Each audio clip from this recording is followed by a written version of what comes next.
And welcome back to the SportsMe podcast, which by the week seems to be getting smaller in our co-hosts. We are back this week.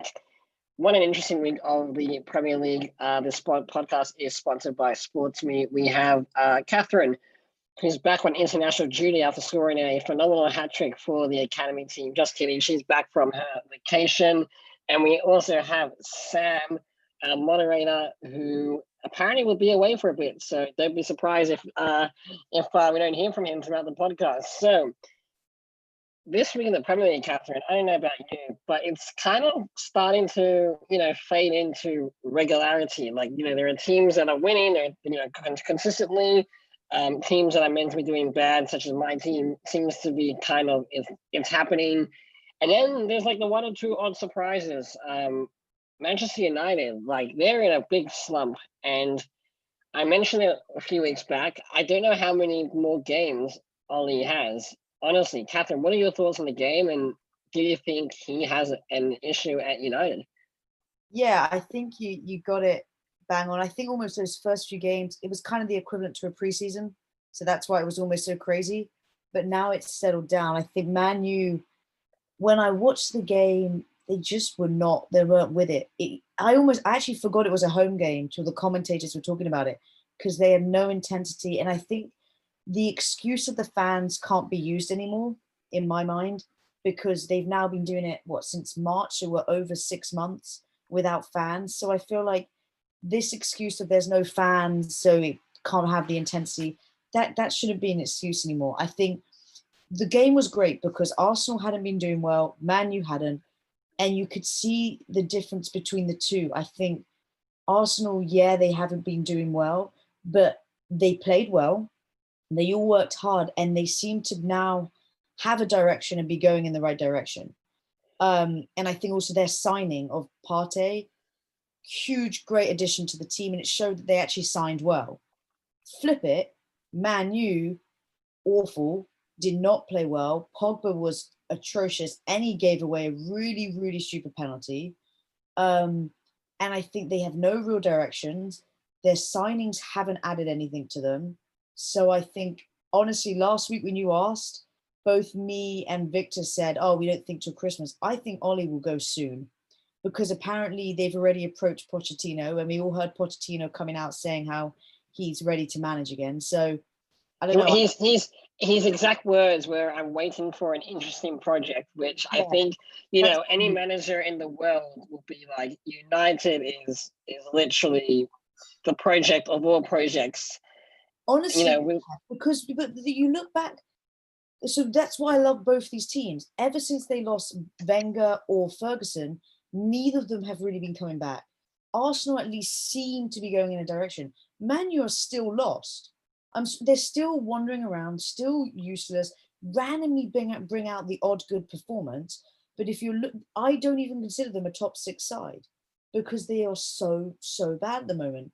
Like, I really don't think if they don't get Pochettino in, Pochettino did amazing for Tottenham. So maybe he is the manager that can actually turn this team somewhere, but something has to change. So most likely it will be a new manager, but I think the players, though, he's trying to play all. They have a team of so many midfielders. He's trying to play all of them at one time. Fernandes was awful. Pogba, I just think Pogba just needs to go at this point. I think he's just lost it. It's crazy because it's been around 7 years really since United have been in that top part of the table, and it's funny that Ollie was known as being he wasn't even known as really being a starter. He was known as being a super sub. That was how he came to fame. So it's funny that a super sub is trying to manage a team. And I just, before we move on quickly, because we got a lot to cover. The game itself, 8 shots to United, 7 shots to Arsenal. So you could tell that they're just lacking in quality in football. And I just think I give only 5 games max. If he loses to Everton, if United lose to Everton this week, especially without poor form right now, losing 2 games and then beating United, there's going to be a lot of questions being asked. And I think the board's going to be gunning from him. No pun intended. But it's going to be interesting. I think they have to win this weekend. If they don't, I think they'll be, because the Istanbul loss earlier this week, that's just a killer. I honestly think if they don't win before then, they'll have Pochettino in before the PSG game, which is in 2nd of December. I honestly think they'll have him in before that game because they'll want to keep doing well in Champions League. So I think Everton will be a real sign. Man, you have to do well if he wants to keep his job for longer. Speaking of Pochettino and Spurs, moving on as we do on this podcast sponsored by SportsMe, it was interesting to see Spurs win, and it was interesting to see Bale and Kane on the score sheet. 2-1. What do you make of Gareth Bale's goal? And do you think he's kind of easing back into the team? Yeah, I thought the goal was good. I thought Tottenham. It's a pity because Brighton, they didn't dominate. Tottenham did not dominate Brighton. The last few games, Tottenham have been scoring a crazy amount of goals. What was it? I'm trying to see. Oh, they usually score like a crazy amount of goals, and Kane and Son have been on it. I thought Bale's goal was good. The header and the lead up to it. It was a really good header in. But yeah, I think Brighton actually, I felt sorry for them that they didn't get more from the game. I thought, to be fair though, their goal, it was a foul leading up to it. So it really shouldn't have been a goal because the guy completely wiped him out, the Brighton player. But then vice versa, I don't think it should have been a penalty. So I think two things. I think one, I think it was outside the box. But two, when they went back and looked through it, Kane looked at Lallana and purposefully backed into him. So when you actually look at it, he's being the dangerous player there because he's bending and backing over when you can see Lallana the entire time has his eye on the ball, doesn't look at Kane and just jumps for it. So I think if anything, it was dangerous play on Lallana and not on Kane. So I think Kane knew what he was doing, and I think it was very harsh to give a penalty because as soon as you give a penalty to a team like Tottenham and put them in the lead, it's hard for someone like Brighton to come back. But Brighton also didn't create that much. I think, they had possessions, but their total shots were 6. So they had possession, but didn't create much. 100%. And I think Spurs are in the right direction. I think Mourinho is, doing a really great job. And it's going to be interesting to see, how long he can keep this, Spurs team going and see if they can really challenge. And, we'll hopefully know by, the New Year's break time to see where they're really at. I think Mourinho is a great manager, but the thing with Tottenham the last few years have always done well. It's whether Mourinho can bring in a trophy. That's literally his only job as this manager, which Mourinho has shown in the past he can do.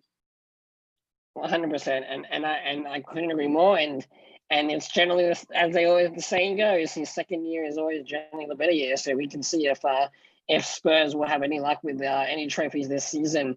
Now, moving on to a phenomenal game, and so much credit to them. Southampton versus Aston Villa. It was such a beautiful game to watch, and I want to read you the stats, and you'll kind of be like, "Wow, this is insane." Aston Villa had 19 shots. Southampton had 9. Yeah. And in terms of on target, 10 were on target for Villa and 4 were on target for the 4 goals. But that's insane. It was just an incredible game to watch, and to see Villa can continuously fight to the very, very depth of the game. Credit to Southampton the last couple of weeks, beating Everton and then beating a strong Villa team. When I mean strong, a team that's been in form. You've got to give them credit. What do you make of Ward-Prowse and Danny Ings, obviously unfortunately with his injury coming off, but what do you make of this Southampton team? Are they moving in the right direction? And in the past, they've been the team that gets the most players poached for them for a reason, because they seem to produce and create really good players. No, I think they are 100% deserve credit here. I think, they only had 4 shots on target, but they scored all 4. So I think you got to give those free kicks were amazing. The first one, but even the really close one, I think, how do you say his surname? Prowse? Whatever. Ward-Prowse, I think. Ward-Prowse, yeah. Regardless of he scored 2, but even throughout the game, every set piece he took was dangerous. I think he he's a really, really good player. He's older now, so I think he's a great leader for their team, and I think he's helped them a lot. I think Ings, great goal, is in really top form. I hope his knee isn't bad. I saw he went off with it, but I never actually followed in to see if it's something serious. But because he has been in great, great form. I think Villa, you got to give credit where credit due, that they fought back. They were behind. Was it 4-0 they were behind, and they Yeah, fought back. yeah. Yeah, and they fought back to, I didn't know if it was 3 or 4, and they It fought was back. it was full. They fought back a 4-0 loss to 4-3, and I think if the game had gone, honestly, it was meant to go a little bit longer, and if it did go that little bit extra time, honestly, could have seen them getting a fourth. I think poor how they started, but their second half, it was a different team. The only thing I would say, though, is that Villa have now conceded those 7 goals in the last 2 games. So I think it's another one with the same with you guys. In that period of almost like the pre-season, you guys capitalized on other teams having to get into it, and you started really strong. And now both of you are starting to drop, which is always going to happen. But what I'm wondering is if now the next game Villa are playing Arsenal, so that will be an interesting game, and I'm curious to see if they can pick back up onto their good form, or if something's wrong defensively, that they're conceding a lot. 7 in 2 games is a lot of goals. So I think they do need to sort something out defensively, albeit 2 of them were set pieces, but they shouldn't have given fouls away that close to the goal. 100%. And just mentioning 7-2, a shout out to Victor, who isn't here this week. We do miss you, and you'll be back next week. So just a little shout out there. And just some stats on this game. Southampton have picked up 13 points from their opening 7 Premier League game. That's 4 wins, a draw, and 2 losses. And that's the most of this stage of the campaign since 2014-15. That's one interesting stat. And another stat is that Dean Smith has lost each of his 3 Premier League matches against Ralph at Southampton. So, conceding 9 goals across 3. So clearly this is always a big high-scoring game. And another one is Southampton have now won 14 of their 34 Premier League away games under Ralph, which is their joint most under any manager in the competition. So clearly there's something going right at Southampton. And, it would not surprise me if they end up in the top half of the table. They seem to be, clearing up, whether top 8, even top 9, you can see something. Top half for sure. I definitely think they'll finish how they've started, how they're going. As long as Ings doesn't seriously get injured, I see them definitely finishing top half. They always cause a challenge for any team they face. No one really just walks over them. They usually like to cause a challenge. And so I think they'll definitely finish top half. Seeing how other teams are doing, they'll definitely finish top half. Just as we move forward in this podcast, just briefly on some games before we talk about Leicester versus Leeds. Quickly, Newcastle versus Everton. Look, I know you watched the game. I was watching. It was just a poorly set up team from the start. I mean, look, Ancelotti is a genius, and we can't tell someone who has won 3 Champions League titles how to manage a team. But when you play someone like Gylfi Sigurdsson, who had a shocker the week beforehand, and you play someone like Fabian Delph, who's only played 23 minutes before this game the whole season, you're going in with a knife feed, and Jojo Kenny as well. It shows the lack of depth, and it's something that you were mentioning a few weeks ago, and obviously, being the optimistic fan I was, obviously I just wanted to hope for the best, but it always happens. You can't build a team around a small number of players. One mention I will give, and I'm very happy that I called it, was Pickford's dropping. I did mention that he would be dropped before the United game. I mentioned that probably 3 or 4 weeks ago. I think it was a great call. I really liked Robin Olsen. Obviously the penalty, another VAR type call. We won't get into that because that would just make my blood boil.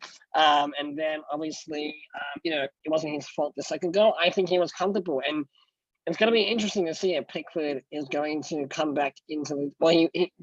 He said he will come back for the United game, but if he doesn't perform, we have a solid, player who can take his place in the interim until he earns his spot back. What do you make of that? Well, yeah, it's interesting because I was actually having a conversation with some people today because Gareth Southgate came out with a statement saying how Pickford is the main choice goalie for England and how no one's challenging him. And I didn't, I'm not a fan of Pickford. I think it's similar to Kepa. The guy always seems to have a mistake in him every game. And when You you're feel you feel you feel nervous watching him. Like it's like oh, every time the ball's that's about what to I go to felt him. too. Yeah, he's almost got that where if you're a defender too, and your goalie's got a mistake in you every game, that makes you nervous too. So if you're playing with him, they're meant to bring kind of a sense of calm. He is not bringing that. You're almost like, okay, we cannot let anything go near him because something will happen. So I think the fact that, but the difference is though, for England, he's actually okay. But for Everton, I don't know what it is. He can't get it together. And I It could think be it could be the players that he has around him. Maybe it could, but I think he also didn't have any competition. Now, almost, what I'm hoping is actually losing his spot. He now comes back and he realizes he can't just float through the motions. He's got to actually perform every game, otherwise it's in and out, which is what you want. Which is what I said Everton's issue was lack of depth. When you don't have depth, you don't have competition. Now you've no got no no competition. no no pun intended because there was a lack of depth. Yeah, don't know. Yeah. But I think now competition, it's now like hopefully he does better. And if not, you've got a suitable replacement where it's like, okay, nothing's lost there. And also, it would be a suitable replacement until the January transfer window opens if we could find someone else. And I think the issue is with like certain clubs like Chelsea and certain clubs like Everton is that and even United at one point for so many years they had such a strong keeper for like Tim Howard for so many years, and like they still to this day haven't been able to really like Pickford like technically has been a replacement, but like not to the standard that Howard was. And just looking back, if Howard was in a team like today, just how crazy would this Everton lineup be? You've got it bang on there. What clubs don't know, what a lot of people don't realize is how important a keeper is. What they were coming up with statements that Liverpool, Man City weren't able to win the league until they changed their keeper, until they got Allison in, until they got new keepers in. Chelsea appalling. Now we've got Mendy. We're doing better. Keepers, they with the clean sheets, but they provide leadership and a sense of just calm. If you guys get a good solid keeper in, which I think if Pickford doesn't now turn up, you will in the January transfer season. But there's also not many of them around. Finding them is hard. It's like with the centre back discussion. Finding a good solid centre back is becoming very, very difficult at the moment. Most of them are atrocious. Man U need to find a really good centre back, but there's none really out there.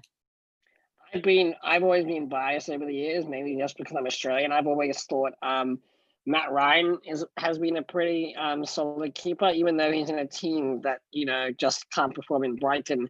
I do feel that having someone like him who had so many records over the last couple of years, I really do feel that he would have been, he's even on the bench now for Brighton. Like I feel he could come in as a solid replacement, but it's something that I always mention in the last few weeks. That why is it that goalkeepers aren't being? I mean, you mentioned because obviously the strikers are the glory players and they get the most money. But yeah, players like clubs should be paying the big bucks for goalkeepers. Like it's so crucial and so important. Just moving on to one or two games before we attack the league there, like I mentioned, very quickly, Liverpool, West Ham, 2-1. Yeah, nothing much to say. It's classic Liverpool back on track. I will say West Ham, it's their first loss in their decent run they've had under David Moyes. We'll see if they could bounce back. It seems like Liverpool are gelling again, and they're back. Obviously, Well, the only thing I would say is it wasn't a penalty. It's great because Victor isn't here, so no one's going to argue against it. Salah dived. Wait. Yeah, Victor. Yeah, there we go. Nothing. Exactly. Salah dived, and that is one of the reasons why I strongly, strongly dislike Mo Salah. He just dives. He's a great player, but he just dived. The guy barely touched him, and he just fell to the ground. And I think he's becoming almost like a Neymar in style, where he falls over so much. I think that shouldn't have been a penalty, but I have to admit, Jota whatever, I can't pronounce his name. Diego Jota. He's been playing really, really well, and I think he is knocking on the door and asking some questions for Klopp. He's making him think, because I don't think Firmino's been doing too well. But 100%, and I think I think they will put bouncing back, and I think they'll have a great start. yeah. Just re-kicking.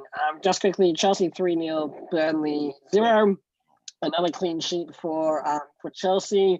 Wolves 2, Crystal Palace 0. The Portuguese Wolves are also having a couple of wins. Fulham, I think that could be their first win of the season. I might be wrong. No, that is. That is their first win of the season. I guess against the Berlin West Brom team. And last game that I want to discuss, Leicester City versus Leeds United. Now, Leeds have been my surprise team of the season in terms of just exciting, having them back in the Premier League, and just being a lot of fun to watch. And it's great to see them back.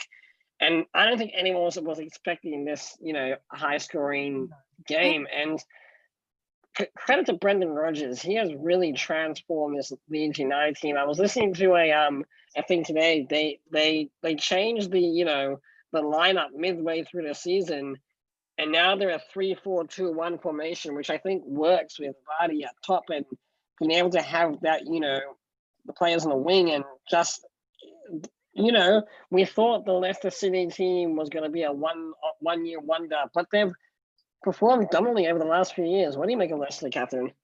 No, they have been very, very dominant. I thought this game was going to be high scoring. I said it last week because they're both attacking teams.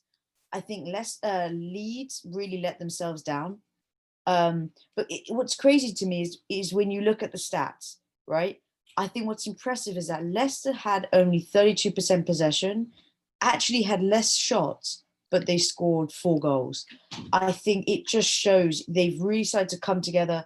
Brendan, I totally agree though. We all thought it was a one season wonder, but they've managed to keep it going. I think the past 2 years, everyone's been like, yeah, they should finish top 6 because they're actually a solid team. I think we all thought once Kante and Mahrez left that they were going to go down, but they're still doing really, really well. And I think Vardy is a really, really good striker.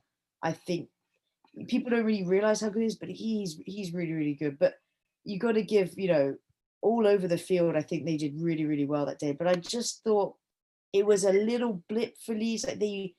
We said before defensively they're not amazing, but they were poor. They were really, really poor. What was it? 2 minutes in, Leicester had scored. That was 2 minutes. Yeah, I think it was around 3 minutes. Yeah, 2 minutes in. Yeah, 2 minutes in, Leicester scored. I think. Yeah, I just think Leeds just had a very, very poor game. But I said it was going to be which defense almost did worse because Leicester's defense had been a bit of meh the past few days, but they all did really, really well. And I got to give credit to Leicester, and I agree with you. I do like their new formation. I think it really, really worked for them, and it shows that Brendan Rodgers can be a little tactical, and he does have that to his game. My other thing about Leicester is though, and it's something that we've been saying about other teams, is what happens when they get an injury to Vardy. What happens when they get an injury to someone else? What's going to happen to Leicester? Will they be able to perform the same way they're doing now, or do we think they have enough depth in their team that they can actually continue playing well and continue scoring goals and winning matches? So it's similar to the Everton where I don't think they have the squad depth. I don't know how Vardy manages to go so long without getting an injury, if I'm being honest. Yeah, they have Iniacho, they have Undel, but no, Vardy is their main threat going forward. I think other players they could probably get away if they lost, but I think if they lose Vardy, they definitely would not be able to perform the same. So I think that is a good thing to point out, is that they're kind of similar to Everton. They're one injury away from doing really, almost doing really badly. And lastly, do we think that Vardy, being 33-year-old, has he signed his life away to Leicester, or do you think he may try transfer for a year or two and play in another team to win more glory? Or do you think, winning the Premier League was enough for him? He's earning top dollars at Leicester. He becomes a club legend and hero. Do we think, being almost the top? It's crazy. He's 33 years old and he's still on par with Harry Kane and obviously DCL this season, but it's just phenomenal. No, I think Vardy is a Leicester lad. He could have left when all the others left. He had offers, but I think the fact that he stayed showed that he's loyal to that club and he wants to be a legend of that club, which honestly he is. He will be once he retires. He will be a legend for that club. His scoring stats are insane. Honestly, for a 33-year-old, he's doing really, really well. And I think I think he'll see out his time at Leicester. And because he's seen out his time at Leicester, I think Leicester will also treat him well and will almost give him the sending off he deserves. Whereas if he just ditched them, I think, he just do almost a year at almost a bunch of different clubs and he wouldn't get the same credit. So I think he will stay at Leicester. Yeah, 100% agree. And sometimes with players, before we go into the hot buzz, sometimes players get better with age. We see Ibra, he's 39 years old and he's just killing it in Europe. Like, he's just like, and he could play till he's 42, 43. Like, I don't see why Ibra would start retiring now. Like, he's still playing at the top of his game in a top league in Europe. It's phenomenal. I just don't get it. No, I think you got it. He's a different class. I actually really like him. I think he is just comical. But I think, yeah, if Vardy in the Premier League, you can't go till 40 just because of the league it is and how competitive it is. But you can go to a top league like Italy. That's where the older players usually go and they shine. So now that's why everyone said Messi should go there, because that's where kind of the older players go before the MLS, where you're still competing at a really, really good level. But, even Ronaldo is doing insanely well there. I know, yeah, he's one of the best players in the world, but still, you get those older players there that can stay there for a while. And that's what I love about the Italian league. It's just pure class. But no, Ibra I honestly think he'll keep going into his 40s easily. The scary thing is that, like, in a couple of years' time, in all the sports around the world, all like the goats of our generation are just going to be gone. Like, no more Ronaldo, no more Messi, no more Ibra, no more in tennis, no more Federer, no more Nadal, Yeah. no more LeBron in the NBA. All these like goats of our generation are just going to be gone. It's going to be like crazy to see who really steps up, because I don't like some people like Mbappe and Pogba's like, he had a one-hit World Cup and he's like been shocking. Like, there's no players in Neymar maybe, but like there's no like players that are like they're gonna be legendary remembered for like being like so dominant in their field. Like, there's no one around. I think in soccer, yeah, we just got lucky to get two incredible players at once. But I think I think it'll be the younger people, like the Sanchos and all of them. I think they'll Haaland at Dortmund. I think those He's phenomenal, by the way. But this is what I mean. I think it's those players, because if you actually look, when Messi was really, really young, that's kind of when you saw the end of like the Ronaldinho era. Yeah, but then again, you had like Zidane there still. I see Pirlo as an amazing player, Beckham. So they kind of randomly pop up. But I think we've had two absolutely incredible players in Ronaldo and Messi, that it's going to be a little bit if we get almost someone at that level. But I think it will be that younger generation, the players that are like in their early 20s.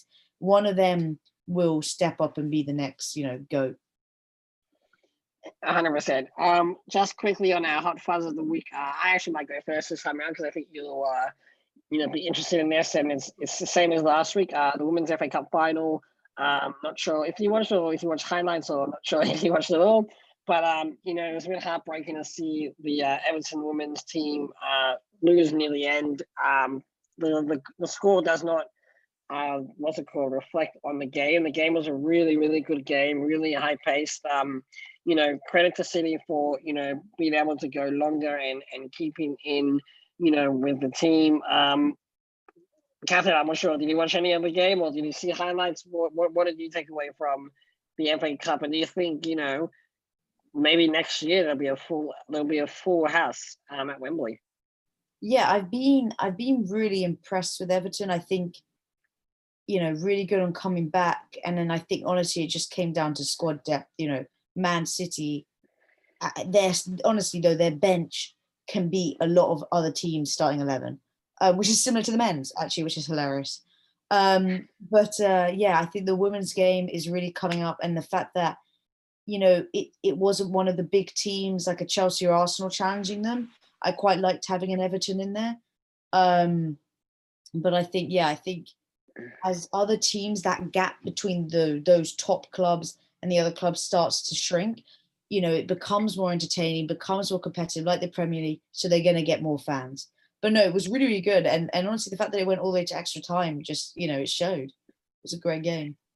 And I must give credit to the Everton keeper. She's phenomenal. McCliver, I think is how you pronounce it. She was making the save left, right, and center. Like, I honestly think she should replace Pickford. I didn't see why a woman can't play goalie in the men's game. But you don't think women can save men's shots? No, I'm not saying it's a different paced game. And they can obviously strike a ball a lot harder and everything like that. So it'd be more, she could probably adapt to it. I think though she played well, and you just don't want to take anything away from her there. I think they're just, yes, they're both the same sport, but they're still different. And I think that's what people have to understand. Biologically men are faster, stronger, and all that. So it's a different game. And a quick shout out to your mate, Poppy Patterson, who also came on as a sub. I wasn't sure if Molly Pike played. Yeah, she played as well. Yeah. Pretty exciting to, that they could both play in an FA Cup final. And it's, it's really great to see the game building. Catherine, what's your hot fuzz of the week? So my hot fuzz is all to do with Chelsea. We're now 5 clean sheets in a row. And even when you look at how they've been playing, you're starting to see them come together. The way they played against Burnley was really, really good. I thought the signings we made have been incredible. But I have to admit, Silva at the back, Silva, Mendy and Chilwell have been insane signings for us. Going forward, Ziyech looked great. Even Werner's starting to find his feet, and Havertz, even a player we've had for ages, Mount, was insane. So I think the fact that Chelsea's team is all coming together, but I think specifically the 5 clean sheets in a row. I saw a stat saying how the last goalie to get 5 clean sheets in a row was actually Petr Cech. Yeah. And he was our last world-class goalie. So hopefully that's good signs for Mendy. I have a lot of hope from him. He's been doing really, really well. So I'm excited. Yeah, 100%. I think, we keep talking about Ollie, we keep talking about, Arteta and how bad they're doing, but we keep forgetting that Lampard is also very, very new to the job. And he seems to, obviously, with the budget he had, and be able to buy many players. But, it takes a skill to be able to, obviously, their money to know what players to buy. And B, it takes time for them to develop. And the fact that they're in the direction that, teams like United and teams like Arsenal should be, that's where they want to be going, in the right direction. Arsenal slowly. It wouldn't surprise me in a few weeks' time if Ollie is on his last game. It just wouldn't surprise me.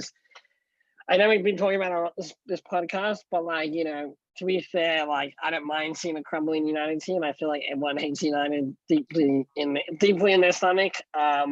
So it doesn't surprise me that they're being battered by the media. Sam, if you're there, any interesting takes on football this week that you like to shine? Anything interesting? Nothing really. How's Watford doing? They're doing fine. In the championship, I think they're still in the top 5. Okay, we could see them in the promotion playoff. And yeah.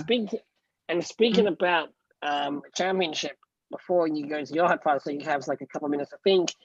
Next week's podcast will be focusing on the football championship and because there's a break, we thought we kind of check in and see what's happening in the lower leagues. With Leeds now being in the Premier League, I don't think many people care about the Championship as they used to.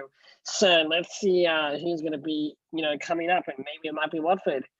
Sam, any interesting facts to come out of the football world that you might want to share? Nothing really. I was watching the Champions League, and they do have like this kind of red zone like channel in America, which I found to be very entertaining because there's a lot of goals. So I was watching that, and then I was watching Watford because you can get it now, which is great. No, everything is expected. And again, like I keep saying over on SportsMe, Ole Gunnar Solskjaer he should just be fired like straight away. But then every time it does, like Akiva kept saying, like he's gonna get a win, and then it's gonna be like, oh, he should actually stay, but he should just get fired. I mean, it has to. It is bound to happen. I mean, they are just abysmal. So, yeah. And then we have the final word from Sam, the man himself. Victor, anything about Liverpool? Anything about them being champions? No, we can't hear anything. And on that note, we will end off this podcast, and we look forward to seeing you guys next week.